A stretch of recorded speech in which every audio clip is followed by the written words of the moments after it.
Hello again. So in this section we're going to be making the two short nuts which hold the two parts together. So when that sits through there, we need two thin locking nuts to lock onto the stud. Now they're not a standard size, and surprisingly here in Britain the Whitworth stuff is pretty expensive. So what I've done is I started out with two Imperial high tensile bolts, and I'll put some photos on of how I drilled them out and tapped them 1/2 inch Whitworth. Now the reason I've done this is, if you see there, they're quite stubby on the head, and that head size is the same size as the thickness of the nut. So I drilled them and tapped them. You can see the thread in there, and then I'll saw them off down here, and then I'll probably face them off on the TIG lathe.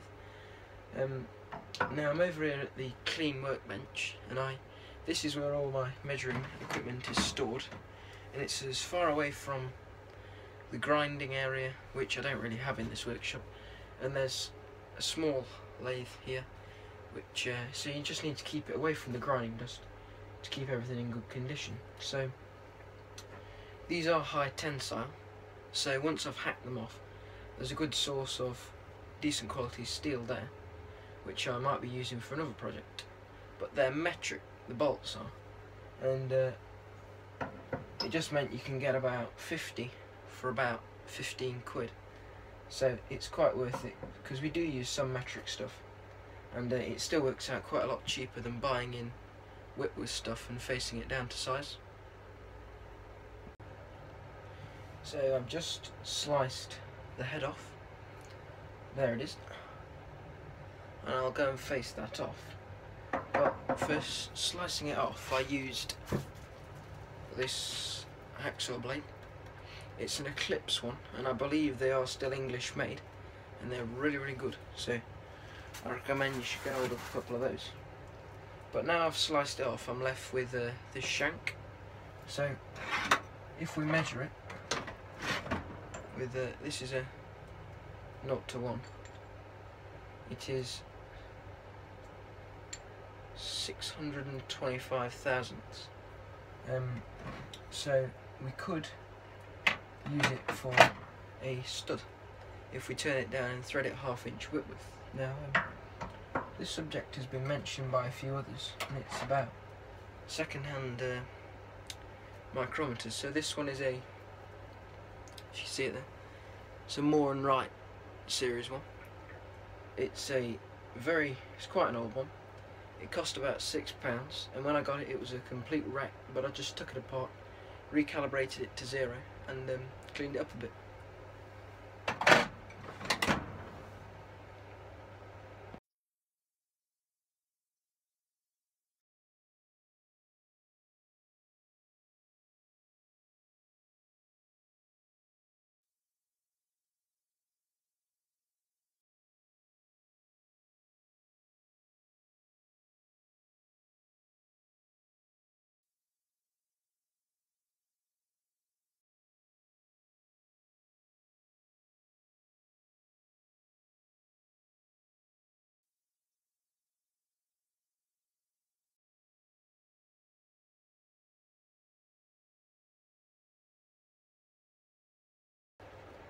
So in the last section we drilled one hole and we cut the profile.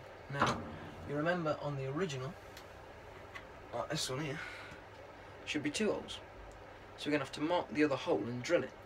So you'll see that I've already gone over the face with a file to clean it up a bit, but I've got to put a 1/2 inch hole in it.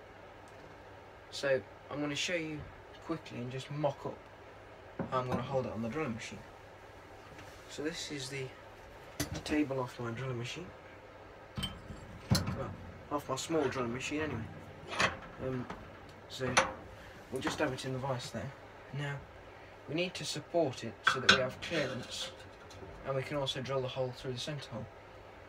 So I do have a set of T-nuts for this drilling table, but there's not much point using them, because an M10 bolt can go up there like this, and then when I slide it right to the end, where the hole will be for the 4 inch hole spacing is sitting over there, And the reason I'm clamping it like this and not in a vise is because we don't know if this side here is flat, whereas these two faces that we're clamping on have been machined true to each other.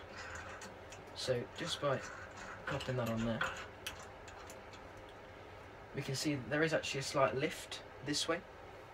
I'll turn it in the vise, see if you can see it. I know I've got some aluminium in the vise, so I'm not gripping onto the drilling table. So you'll see there where the hole's going to be is over the clearance hole in the centre, but I'll put some shims under that gap there, so it is actually supported.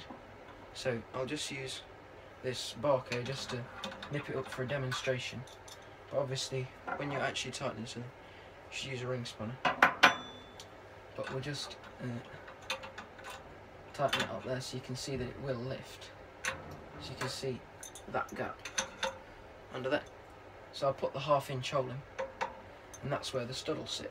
So when you're drilling cast iron, you do obviously need to go quite slowly, and you need to clear the chips quite regularly, but you don't actually need coolant, and that's because cast iron contains graphite. Now, if I was drilling a larger hole, I'd do this in conjunction with an angle plate here, because the cutting force is going that way, and you need to obviously support it in the direction of the cutting force, like on a shaper where you'd have a job against an angle plate. Now, I would use the same fixture I used on the shaper, put in from the top, but that was tapped 5/8, and that's about 5/8 diameter there, and it won't go through, which is why I didn't use the 5/8 stud. And also the concentricity to the hole isn't really important, because we will have already marked that on. So this is the final setup. So it's over the hole in the middle, and it's been marked, and you can see on the side here there's a small shim underneath it, but you can't really see it, but that's going to support the work from flexing under the drilling force. So I'm going to start by centre drilling it, and I'll drill pilot drill like this, and then for the final size I've got a Morse taper drill. Now I'm just going to do a brief bit about drill grinding, and I know you can buy certain products for grinding drills, but I've always found I get the best results from doing them by hand. But you can often also finish up drills once you've sharpened them to remove burrs with a small oil stone like this.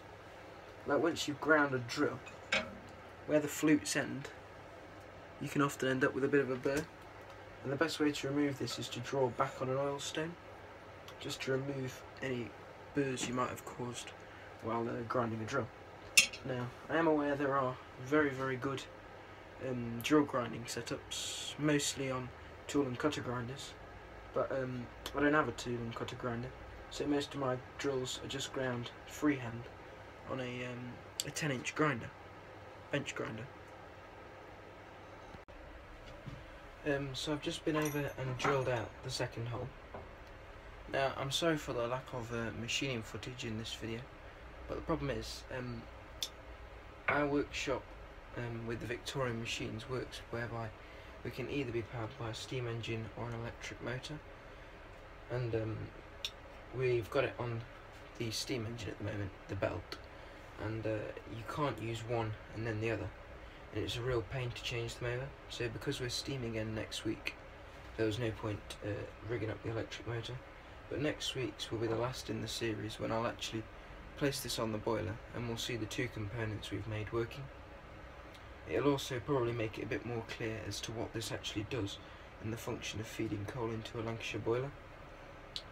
So that is the new one, which we've now finished, and this is the old one it's replacing. So you'll see it's quite a lot bigger on this portion here, which should make it a more effective counterweight to engage in the gear. You can see it is just running on cast iron, and it's not been sleeved like this one has, and it's quite a lot thicker in all of its dimensions. It's also thicker in that dimension there, because the piece this is sitting in is also quite worn, so I've planed all the surfaces on that, so this will account for the wear on that component as well. And then the other component in the system, which is the piece which lifts to engage and disengage the pieces, which is this, is going to replace this, which is the original. So you'll see it has a proper cast handle on it. The rocker is actually quite a bit thicker because the piece it's sitting on has worn as well. And you'll also see that unlike this one, when it was welded in, this one the stud sits down the middle and then it's locked in with a set screw there.